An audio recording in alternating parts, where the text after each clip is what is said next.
Hello students, आज हम आपके लिए लेकर आए हैं कक्षा 10 विज्ञान अनसोल्ड पेपर 2023 का ई के सेट। तो बच्चों, अब से पहले वीडियोस में आपने हमारा ई जे सेट को पढ़ा था, तो अभी वो हमारे अनुसार सेट नंबर 2 होगा बच्चों। उस वीडियो में हमने सभी अनसोल्ड पेपर को हल किया था। तो इस वाले में देखते हैं बच्चों, इसका जो भाग 1 है यानी खंड ए के नाम से इसने दिया है, ये भौतिक विज्ञान का पार्ट है। इसमें पहले हम बहुविकल्पीय प्रश्नों के बारे में आज पढ़ेंगे। तो बच्चों, 1 से लेकर 7 तक के जो प्रश्न है वो विकल्पीय प्रश्न है, और जो आगे के प्रश्न है वो सभी 1 से लेकर 7 तक के भौतिक विज्ञान से प्रश्न, 8 से लेकर 13 तक के बच्चों जो प्रश्न है वो रसायन विज्ञान से संबंधित है, और फिर 14 से लेकर 20 तक के जो प्रश्न है वो भौतिक विज्ञान से संबंधित है। तो बच्चों, आज के वीडियो में हम सभी वैकल्पिक प्रश्नों के बारे में पढ़ेंगे। तो देखते हैं बच्चों क्वेश्चन नंबर 1। तो बच्चों, पहला क्वेश्चन इसने दिया है हमें, किसी वस्तु का वास्तविक एवं बड़ा प्रतिबिंब बनाने के लिए हमें वास्तविक बनाना है, और बड़ा प्रतिबिंब बनाने के लिए उसे दर्पण की किस स्थिति पर रखना होगा। तो हमें बच्चों वास्तविक और बड़ा प्रतिबिंब बनाना था। तो सबसे बड़ा और वास्तविक प्रतिबिंब बनाने के लिए अब इसने हमें 4 विकल्प दिए हैं। कहाँ रख दें? सी पे यानी वक्रता केंद्र पे रख दें। बी विकल्प के लिए क्या करा? सी तथा फोकस के बीच में रख दें। सी विकल्प की स्थिति में यो कह रहा है बच्चों क्या? ध्रुव यानी पोल पे रख दें। डी विकल्प में यो दे रहा है ध्रुव और फोकस के बीच में रख दें। ठीक है बच्चों, पर प्रतिबिंब कैसा बनाना है? हमें वास्तविक बनाना है। पहली स्थिति होगी कैसी? वास्तविक बनाना है। तो वास्तविक बनाना है, और वो भी किससे? अवतल दर्पण से। तो बच्चों, जब हम कभी भी अवतल दर्पण में वस्तु को वक्रता केंद्र सी पर रखें तो प्रतिबिंब कैसा बने? बिल्कुल वस्तु के बराबर बने। ठीक बात है। तो यानी कि यहाँ तो क्या बात होगी? बिल्कुल बराबर प्रतिबिंब बन रहा। वास्तविक तो बना रहा, पर कैसा बना होगा? वस्तु के बराबर बना रहा। तो ये विकल्प तो हमारा यहाँ से गलत हो गया। दूसरे विकल्प पे चलते हैं, वक्रता केंद्र और फोकस के बीच। यदि हम वक्रता केंद्र और फोकस के बीच में रखेंगे तो वस्तु का वास्तविक प्रतिबिंब बनेगा। बिल्कुल सही बात है, और वस्तु से बड़ा भी बनेगा। ये बात अभी तक के लिए बिल्कुल ठीक है। फिर उसने क्या कहा? पी पे। यदि वस्तु पी पे रख दे, पोल पे हम रख ही नहीं सकते, और यदि पोल और किसके? फोकस के बीच में रखेंगे तो वस्तु का प्रतिबिंब तो बड़ा बनेगा, पर कैसा बनेगा बच्चों? आभासी बनेगा। तो कौन सा विकल्प सही बना हमारे अनुसार? इस वाले विकल्प में सी और एफ के बीच में रख दिया जाए। इस वाले वीडियो आपने पिछले वाले वीडियो के ईजे सेट में आपने देखा भी था, ये वाला सा इसका डायग्राम हमने बना के भी दिखाया था। तो बच्चों, हमारे अनुसार इसका बी विकल्प सही है, यानी कि वस्तु को कहाँ? वक्रता केंद्र और फोकस के बीच में रख दिया जाए। ठीक है बच्चों, देखते हैं नेक्स्ट क्वेश्चन। तो बच्चों, नेक्स्ट क्वेश्चन हमारे पास दिया हुआ है लेंस की क्षमता। क्वेश्चन नंबर 2 क्या कह रहा है? किसी भी लेंस की क्षमता की इकाई होती है। लेंस की क्षमता को पी क्या है बच्चों? पी बराबर 1/f क्या है में? मीटर। ये सूत्र है हमारे पास। अब इसने पहला उत्तर दिया हमें, यानी कि कुछ विकल्प दिए हैं। पहले उत्तर में हमें मीटर के बारे में कहा इसने, दूसरा कहा प्रति मीटर है, तीसरे उत्तर में मीटर प्रति सेकंड है, चौथे उत्तर में जो कह रहा है इनमें से कोई नहीं, इनमें से कोई नहीं। तो बच्चों, हमने आवर्धन क्षमता का सूत्र यो पढ़ा हुआ है। लेंस की कोई भी क्षमता P बराबर क्या हो? 1/f, या फिर यदि हम इसे सेंटीमीटर कर दें तो कितना रख दिया जाए? ऊपर 100 रख दिया जाए। तो जब फोकस दूरी क्या में रखी हुई है बच्चों? नीचे बटे में रखी, तो कौन सा उत्तर सही बनेगा? प्रति मीटर वाला। तो प्रति मीटर कौन से विकल्प में है बच्चों? दूसरे वाले में, यानी डी विकल्प इसका सही रहा होगा। ठीक है बच्चों, तो दूसरे क्वेश्चन का उत्तर बना बी विकल्प। देखते हैं बच्चों सी क्वेश्चन इसका, तीसरा क्वेश्चन। तीसरे क्वेश्चन के लिए वो कह रहा है क्वेश्चन नंबर 3। तो क्वेश्चन नंबर 3 की बात इसने कही, एक श्वेत प्रकाश किरण जब किसी प्रकाश किरण त्रिकोणीय प्रिज्म से गुजारी जाती है। कोई एक प्रिज्म है, इससे एक प्रकाश किरण को यहाँ से गुजारा जा रहा, तो ये क्या काम करा बच्चों? कुछ रंगों में विक्षेपित कर दे। ऐसे कर दे 1 2 3 4 5 6 7 रंगों में कर दे। सबसे इस तरफ रेड और इस तरफ बैंगनी, यानी कि ये लाल रंग और ये बैंगनी का मतलब वोलेट। तो बच्चों, इस वाले चित्र पे इसने पूछा है कि सबसे अधिक विचलन किस रंग का होगा। तो बच्चों, किरण में सबसे ज्यादा दूर कौन सा रंग गया? बैंगनी रंग दूर जा रहा, लाल रंग कहाँ जा रहा, सबसे कम विचलन किसका हुआ, लाल रंग का, और सबसे ज्यादा विचलन किसका हुआ बच्चों, बैंगनी रंग का। ठीक है, इसे आपने याद भी करा था जब हमने वीडियो में बनाया था, विबग्योर के नाम से याद करा था। तो विबग्योर यानी बैंगनी रंग कौन से विकल्प का है बच्चों, डी विकल्प में दिया गया है, तो इसका डी विकल्प सही है। कौन सा रंग, बैंगनी। ठीक है बच्चों, इस वाले विकल्प के अनुसार हमारा जो विकल्प सही था दूसरा था, प्रति मीटर। ठीक है बच्चों, और इसका था सी तथा एफ के बीच। क्वेश्चन नंबर 4 पे चलते हैं। 4 में जो 4 वाला सवाल है बच्चों, इन्हें कहा सूर्य श्वेतार्थ प्रतीत होता है। यो हमारे कोर्स का इस साल का नहीं है, यानी कि कोर्स में से इस साल हटा दिया गया है। क्वेश्चन नंबर 5 की बात करेंगे यहाँ से। क्वेश्चन नंबर 5, किसी विद्युत चालक का प्रतिरोध निम्नलिखित में से किस बात पर निर्भर नहीं करता है। जो चालक है, चालक का प्रतिरोध किस बात पर निर्भर नहीं करता है। चालक की लंबाई, ए विकल्प है क्या बच्चों, चालक की लंबाई। बी विकल्प इसने दे रखा हमें, चालक के पदार्थ का घनत्व, चालक के पदार्थ का घनत्व। सी विकल्प इसने दे रखा हमें, अनुप्रस्थ काट, अनुप्रस्थ काट। डी विकल्प इसने हमें दे रखा है, चालक का आकार, चालक का आकार। तो बच्चों यहां से पूछ क्या रहा हमसे, इसने कहा है किसी विद्युत चालक का प्रतिरोध किस बात पर निर्भर नहीं करता। लंबाई की भी हमें आवश्यकता पड़े, घनत्व की, अनुप्रस्थ काट की भी किसकी आवश्यकता नहीं पड़ती, चालक के का जो आकार है। केवल करंट तो उसमें प्रवाहित होगा ही प्रतिरोध में, तो यो विकल्प गलत है। और क्योंकि पूछा ही गलत गया है तो कौन सा उत्तर सही रहेगा, गलत उत्तर ही सही माना जाएगा। तो इसका विकल्प हमारे अनुसार डी विकल्प सही बनेगा, चालक का आकार। ठीक है बच्चों, देखते हैं क्वेश्चन नंबर 6। छठा विकल्प है, कब 4 विद्युत चालकों का समायोजन बनाने वाला परिणामी प्रतिरोध न्यूनतम होगा।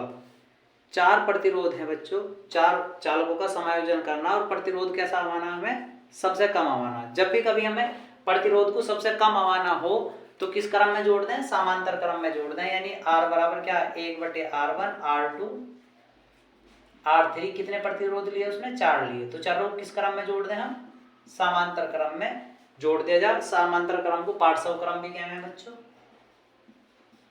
पार्श्व क्रम में जोड़ दिया जाए।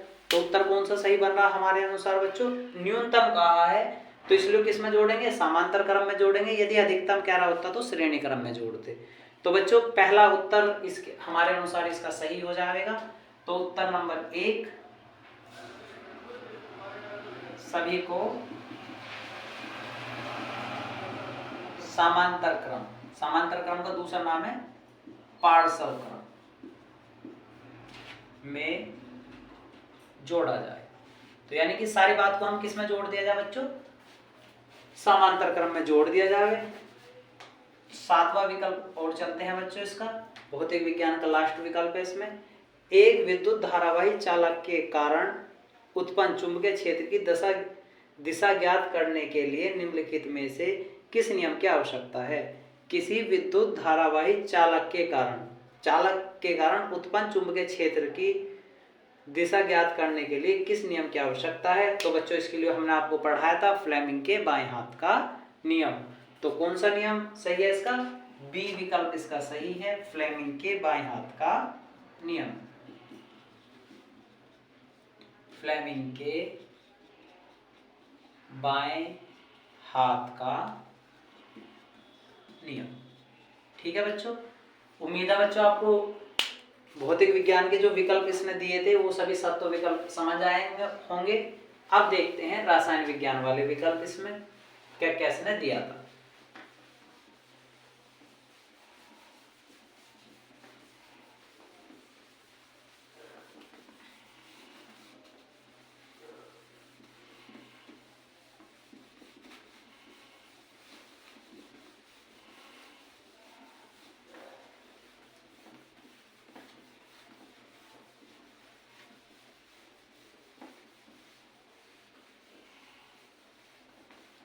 तो बच्चों क्वेश्चन नंबर 8 से रासायनिक विज्ञान के विकल्प दिए गए हैं।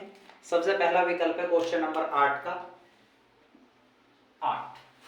क्या कह रहा, निम्नलिखित में से कौन सी धातु ठंडे जल से क्रिया करके हाइड्रोजन निकालती है? ए पहला है तांबा, जो इसने विकल्प में दे रखा बच्चों।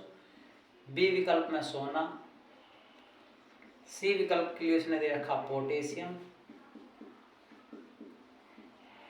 डी विकल्प में दे रखा है इसने एल्यूमिनियम। तो बच्चों अब हम इनके आंसर को देखते हैं। ठंडे जल से क्रिया करनी और हाइड्रोजन निकालनी। तो बच्चों यदि हम कॉपर और इसकी बात करें, जब हम विद्युत रासायनिक श्रेणी पढ़े थे, कुछ पदार्थ ऊपर थे और कुछ पदार्थ इससे हाइड्रोजन से नीचे थे। तो जब हम उसे पढ़े रहे थे, लिख बा काना मुग अलमंजन कर फिसड्डी निखिल सुने प्रॉब्लम है।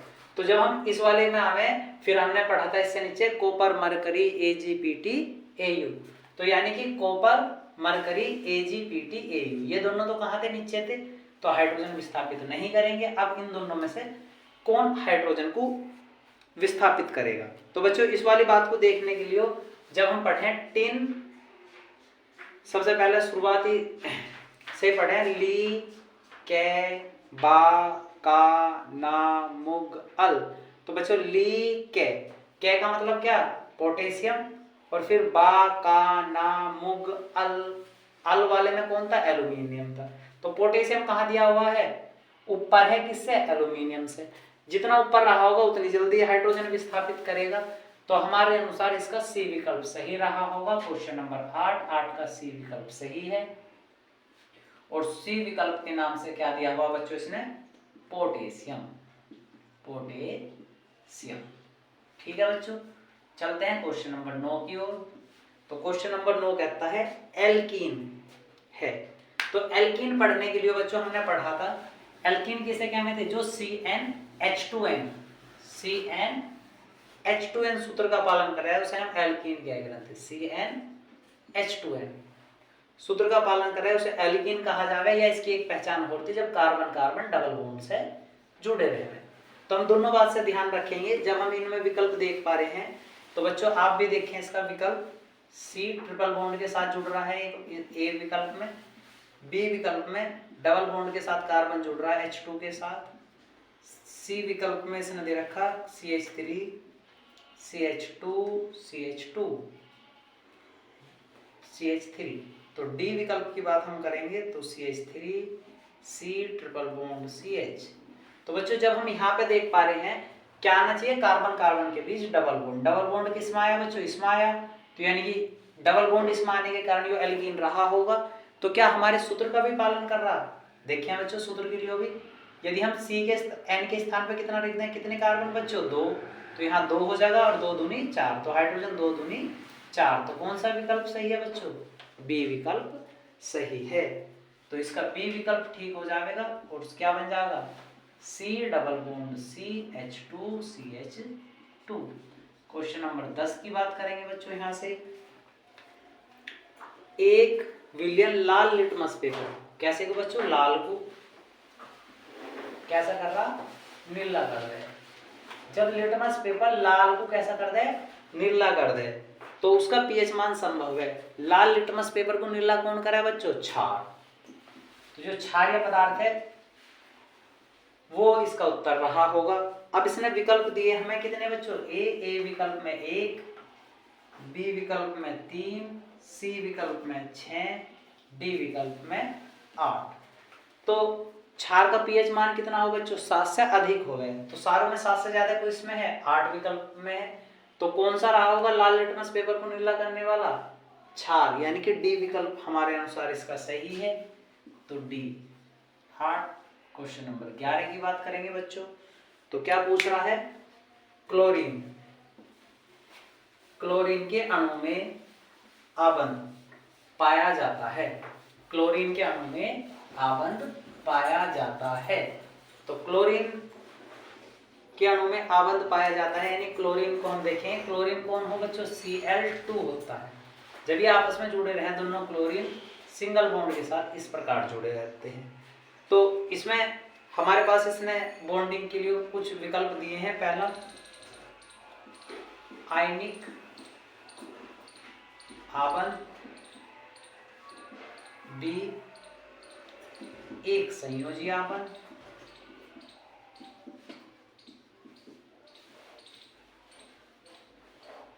संयोजी आबंध, सी द्विसंयोजी आबंध, डी त्रिसंयोजी आबंध। ठीक है बच्चों। अब देखो कार्बन कार्बन के बीच में कितने बॉन्ड है बच्चों? एक है, तो कैसा बॉन्डिंग है? एक संयोजी आबंध। तो बच्चों कौन सा विकल्प सही हुआ क्वेश्चन नंबर 11 का? भी बी विकल्प सही है, और बी का उत्तर है एक संयोजी आबंध, एक संयोजी आबंध। 12 में चलते हैं बच्चों। क्वेश्चन नंबर 12 दिया हुआ है, जल को जीवाणु रहित बनाने में उपयोग किया जाता है।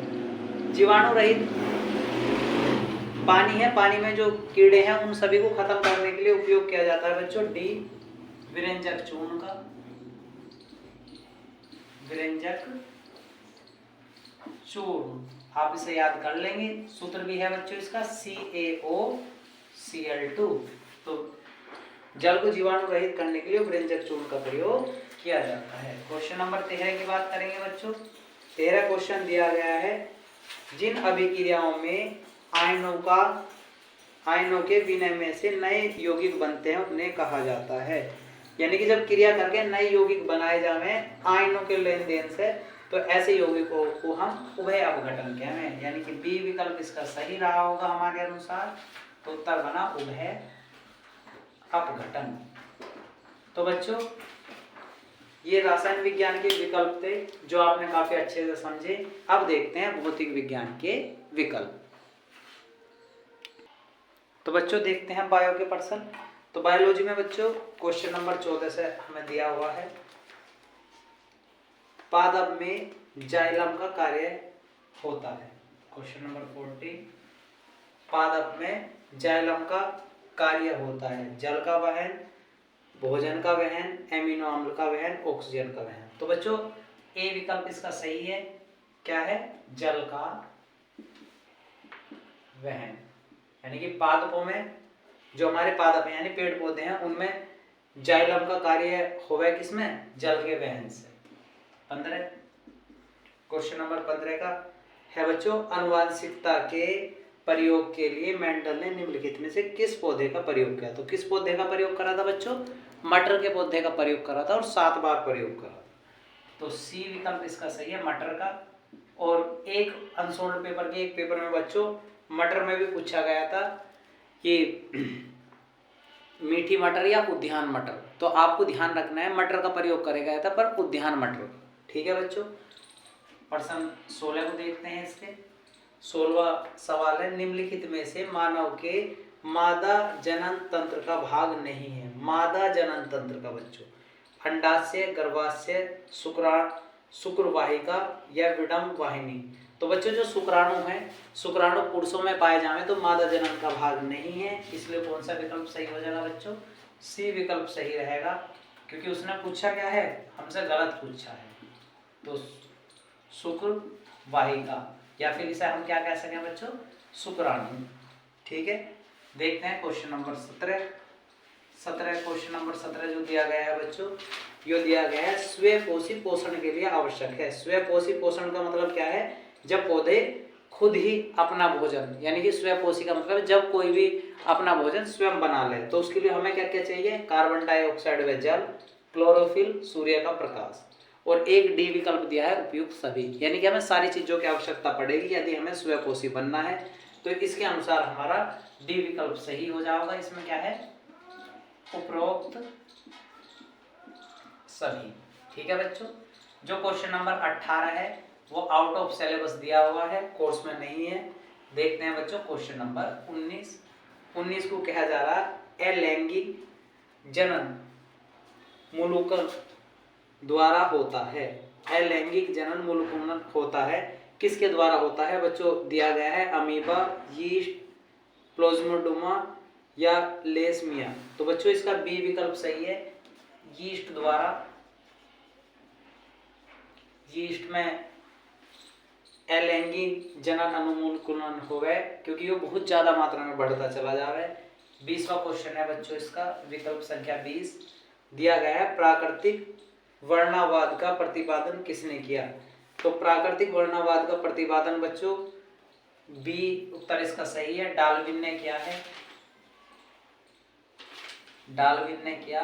पर बच्चों फिलहाल की परीक्षा की दृष्टि से यो भी सिलेबस में से हटा दिया गया है, तो 2 क्वेश्चन तो ये आउट ऑफ सिलेबस ही थे इसमें से। तो आपने 14 से लेकर 20 तक के जीव विज्ञान के विकल्पों को पढ़ा। तो बच्चों उम्मीद है आपको आज हमारे द्वारा बताए गए 20 विकल्प के 20 के 20 सभी विकल्पों के बारे में विस्तृत जानकारी मिली होगी, जिसका लाभ आप आने वाली परीक्षा में जरूर उठाएंगे। तो बच्चों आपको हमारा वीडियो कैसा लगा कमेंट करके अवश्य बताएं, और हमारे चैनल को ज़्यादा से ज़्यादा शेयर करें और वीडियो को अधिक से अधिक लाइक करें। धन्यवाद।